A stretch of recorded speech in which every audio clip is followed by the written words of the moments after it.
Hi, it's KCCK's Culture Crawl. I'm Dennis Green, and my guests today are LaNisha Cassell, director of the African American Museum of Iowa. Welcome, LaNisha. Nice to Thank see you. you. Thank you so much. Good to be. And from right here on the Kirkwood campus, history professor and all-around raconteur, Jed Peterson. Jed, nice to see you. Always a pleasure, Dennis. Great to be here. Yeah. So our main purpose is to talk about a collaborative production between Kirkwood and the museum called Black Women Walking. But before we get that, as I said to you right before we turned on the microphones, LaNisha, you come on the radio, the first question people want to say is, how's it coming with the building? Because, of course, you've been closed for nearly a year. More than a year, actually. So it's been a long time, longer for us because we've been kind of doing some things prior to that lead up to the closure. But with a big top to bottom yes, remodel. everything is doing great. And almost done. Almost done. Almost done. Ribbon cutting is on Tuesday the 27th at 10 a.m. to the public. And we are almost done, and it looks fantastic. I'm so excited to welcome people into our building when we reopen. How extensive has this been? Is it mainly, under the hood, HVAC kind of stuff, or is it transforming the building Oh, it's completely? transformed the building. It looks like a whole different building. I Wow. think people who have been there will notice right away if they haven't already driven by and seeing the entire new outside. The entrance has been relocated from facing 12th Avenue to now facing 2nd Street. We have windows when we never had windows before. We have new carpet, new paint, new everything, new bathrooms, new gallery features, new upstairs offices. I mean, it's really fantastic transformation. It's not recognizable. Okay, well, and so the ribbon cutting is coming up, but the building itself still won't be open for a little while. Yes, the ribbon yet, cutting right? just kind of signifies the project is complete, and then we have to move back everything, Oh, including our collection, and that takes some phasing. oh yeah, because everything's been in storage. Mhm, And mhm. you've been doing quite a bit of off-site Yes, programming because we've been talking about some things periodically absolutely. on the show, and here is another one. So Mhm. how did this come about? I think that Jed and I connected for with the new KBSU and some other projects. And so it seemed like a natural fit when I was looking for potential venues to reach out to him and ask him about Kirkwood. So that's kind of how it started. Yeah, absolutely.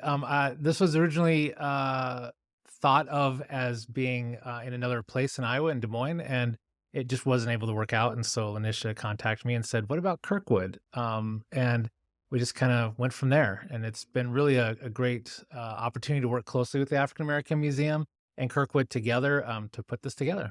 So this is it's a theater program, It's a theatrical production. Yep. as Yeah, it's what production. Kevin Yep. says. and it's kind of a traveling show, right? I mean, it's not something that we cast get cast and director and all that stuff here locally. It's kind of it's a traveling show, but it involves local people. Yeah, absolutely. I think the idea is that wherever it is going to be performed, that they would try to cast local talent. But then there's also the New York talent that is always available if needed. So it's been really exciting that we are able to offer that here, but also be able to have local talent as part of the Oh yeah, production. so it's always very cool when Mm-hmm. local talent gets to Absolutely. work with people coming in from out of town. What Mm-hmm. almost always happens is those out of town people go, "Wow, you have a lot of talented people here. I never Mm-hmm. would have imagined." For sure. And we do. We absolutely We have do. lots of For great sure. talent. Yeah, absolutely. So, Jed, what's the play about? It's a wonderful play. It's the production is about the lives of 12 Black women throughout history in America, and kind of some of them include Harriet Tubman, Sojourner Truth, Bessie Coleman, Fannie Lee Hammer, Willie Mae Ford, Ida B. Wells, one of my favorite people. Well, yeah. And these, I drive on her street all the time Well, in I'm impressed Chicago. you remembered all of the people that are. Well, in the I'm a historian, so this is That's true. That's a good point. I'd look bad if I didn't know these things. So, no, absolutely, it's kind of it's some spoken word, some choreography, some dancing, music, Mhm. and it's really just kind of telling their story, and I love it. It's really the story of America. These women are involved in some of the most important pieces of our history, and kind of looking at American history through their lens. It's right at the beginning of Women's History Month, so we're really excited to kind of kick Women's History Month off with this great telling of the lives of some of these amazing women who really did make their mark in our country, and have a lot to their stories have a lot to offer us. Absolutely. Well, and and even though Harriet Tubman, Sojourner Truth, those are names that even an old guy like me got in history Mhm. Right. way back when, Mhm.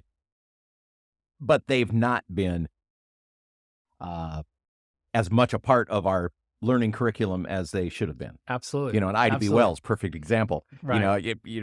like I said, I drive on her street. That's, I think of her, she's the lady whose the street was named after in Chicago. Absolutely. Yeah, No, and, it certainly fantastic. fits with what the museum is all about, which is, providing educational resources to make sure that Iowans get their full history, and we get full history of American history. So it's really great that we can bring some of these stories to life through this production. Is this just a what we call in the theater biz a straight play? Is there music? Is there dance? Music, yes. Yeah. Dance? Yeah, well, there's a Dance? choreographer. Okay, There's that's be right. some Duh, that's- dancing. yeah, One of the women will be singing some opera.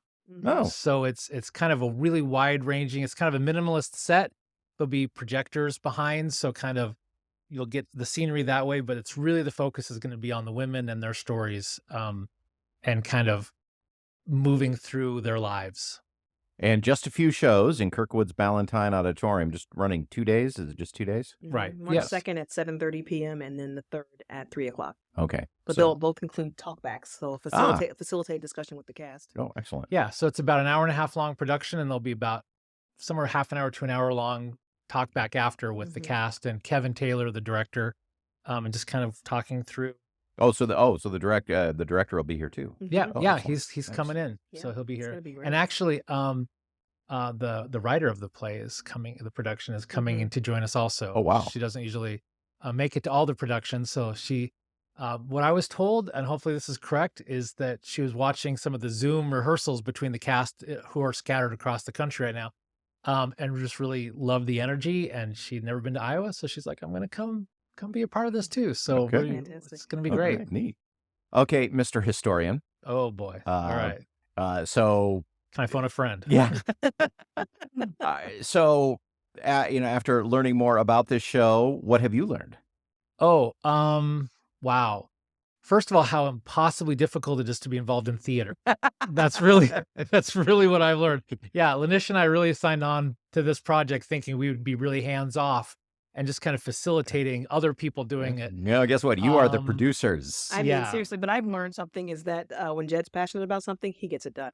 I So mean, it's been quite a sight to behold to see how this has come together in a short amount of time. Well, that's easy to say, and thank you, of course, I appreciate that. But also the amount of passion that everybody else involved in this is bringing to the show, and Kevin and all the crew and the cast, and we have so many people here at Kirkwood. The Arts and Humanities Department has just really stepped up. Our marketing department, just some fantastic individuals here who have really come together to make sure that we can bring this to our community. So I think that's the thing I probably would appreciate most about this experience is getting to work with so many people who also have that passion. It makes it really easy to go. I'd say from a historical perspective, it's not that I've really learned anything new, but it's always nice to kind of focus the lens a little bit. Sometimes in American history, you can kind of go, oh, the 1930s, and you just look out super wide at these gigantic things, and it's kind of difficult sometimes to say, what does that look like for this person or in this life? And so I think kind of in looking over the production and the way things have come together, it's just a really great way of telling that story in this way. And so I think I'm always intrigued in how people tell the stories and through what lenses they see that. And so I think this is a really great way of telling an American story through this very specific lens. And I think people, again, some of these people are going to be people you already know about, some of them lesser known. But as you hear their stories and learn about them, the way it's presented and the way the passion is being brought by the cast, and I think you're just going to kind of see American history through a slightly different lens in a different way. And it's going to really, it's going to be very impactful. The play is Black Women Walking, March 2nd and 3rd, right? Yep. In Ballantyne Auditorium. And you get tickets on the Kirkwood website. Yep. Which is the best way to get that is kirkwood.edu/Ballantyne. There's another site you go to, but it's one of those things that's full of slashes and question marks and stuff like that. Kirkwood.edu/Ballantyne. That's the way to go. Yeah. Well, congratulations, first-time you. theater producers, Yeah. on bringing this thing to life. Very exciting. I can hardly wait. Yeah. We're really excited to share this with our community, and we'd love for everyone to come join us. Definitely. And LaNisha, as we Yes. get closer to the public opening for the museum, how do people keep in touch about that? Absolutely. People can visit us at blackiowa.org, and there's plenty of ways to engage, including to contribute to the renovation project. So Okay, because it's almost done, but probably still needs to be partly paid for. Absolutely, it still does. So we welcome all of that. As is always the case in Yes. nonprofit. Thank you. Well, thanks again, both of you, for being here. Oh, always. Thanks so Thank you much. so much. You can hear the Culture Crawl live on the radio many weekdays at 10:30, or download the podcast. Watch or listen on your own schedule at kcck.org/culture, or however you get your podcasts. Our video producer is Lydia Kilgore. I'm Dennis Green. I'll talk to you later.